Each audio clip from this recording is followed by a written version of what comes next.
अंग्रेज भारत में कई लोगों से लड़े, राजाओं से लड़े, किसानों से लड़े, क्रांतिकारियों से लड़े, लेकिन एक इंसान ऐसा था जिससे अंग्रेज लड़े नहीं, डर गए। उस इंसान का नाम है सुभाष चंद्र बोस। आज अगर मैं आपसे पूछूं अंग्रेज गांधी से क्यों बात करते थे लेकिन सुभाष चंद्र बोस को ख़त्म क्यों करना चाहते थे, तो इसका जवाब बहुत सीधा है, क्योंकि गांधी सिस्टम को शर्मिंदा करते थे लेकिन सुभाष बोस सिस्टम तोड़ना चाहते थे। अब जरा सुभाष बोस को समझिए। 1897 कटक, एक पढ़ा लिखा परिवार, आईसीएस बनने का मौका था उनके पास, यानी अंग्रेजी सत्ता के सबसे ऊंचे दरवाजे तक पहुंचे। सुभाष बोस चाहते तो पूरी जिंदगी आराम से जी सकते थे, लेकिन उन्होंने जो किया वो किसी सामान्य इंसान का फैसला नहीं था। उन्होंने आईसीएस की नौकरी लात मारकर छोड़ी। क्यों? क्योंकि उन्हें समझ आ गया था गुलाम बनकर सिस्टम बदलने की कोशिश सबसे बड़ा धोखा होती है। अब आते हैं कांग्रेस पर। सुभाष बोस कांग्रेस के अंदर थे और बहुत ताकतवर थे। 1938 कांग्रेस अध्यक्ष बने, 1939 फिर से अध्यक्ष बने, लेकिन यही टकराव हुआ।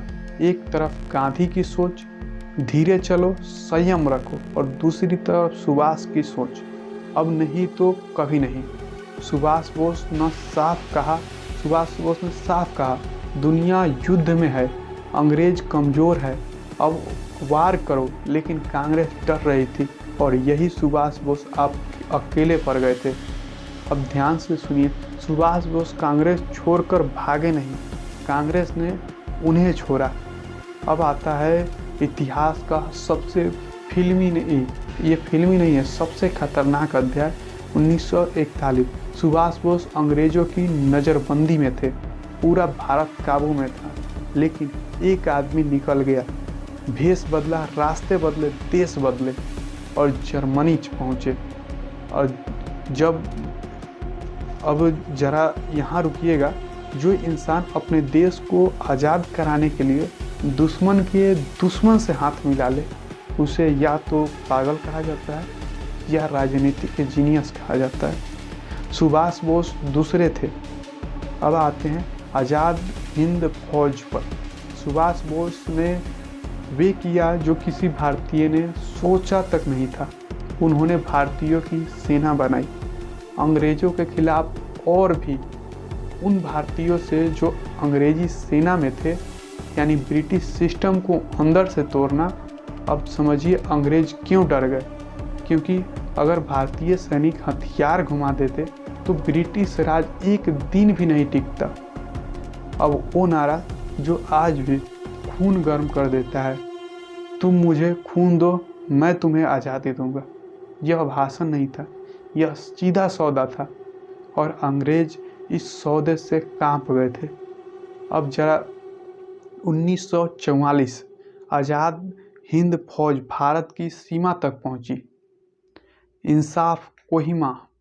इम्फाला कोहिमा जगह का नाम है। इतिहास कहता है सैन्य रूप से यह लड़ाई हार गई, लेकिन राजनीतिक रूप से अंग्रेज यही हार गए। क्यों? क्योंकि अब अंग्रेज ये झूठ नहीं बोल सकते थे कि भारतीय हमारे साथ है। अब भारतीय खुद उनके सामने बंदूक लेकर खड़े थे। अब आता है सबसे रहस्यमयी सवाल, नेताजी की मौत 1945, एक विमान दुर्घटना। कुछ कहते हैं मौत हो गई, कुछ कहते हैं नेताजी जिंदा थे, लेकिन इतिहास यहाँ एक बात साफ कहता है, अंग्रेज कभी नेताजी की लाश दिखा नहीं पाए। क्यों? क्योंकि उन्हें डर था, डर इस बात की कि अगर सुभाष बोस जिंदा लौट आए तो भारत रुकने वाला नहीं था। अब सबसे ज़रूरी बात, ध्यान से सुनिए, आज अगर हम कहते हैं आज़ादी गांधी से आई, तो यह आधी सच्चाई है।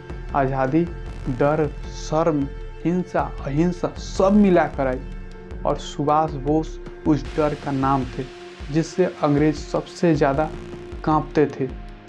गांधी अंग्रेजों के सामने आईना थे, भगत सिंह अंग्रेज़ों के लिए धमाका थे, लेकिन सुभाष चंद्र बोस अंग्रेज़ों के लिए पूरा युद्ध थे। और युद्ध सिर्फ जीता नहीं जाता, युद्ध दुश्मन के दिमाग में उतारा जाता है। नेताजी यही कर गए। तो दोस्तों ये वीडियो यहीं पे समाप्त होता है। आपको ये वीडियो कैसा लगा कमेंट करके बताएं। मिलते हैं फिर अगले वीडियो में।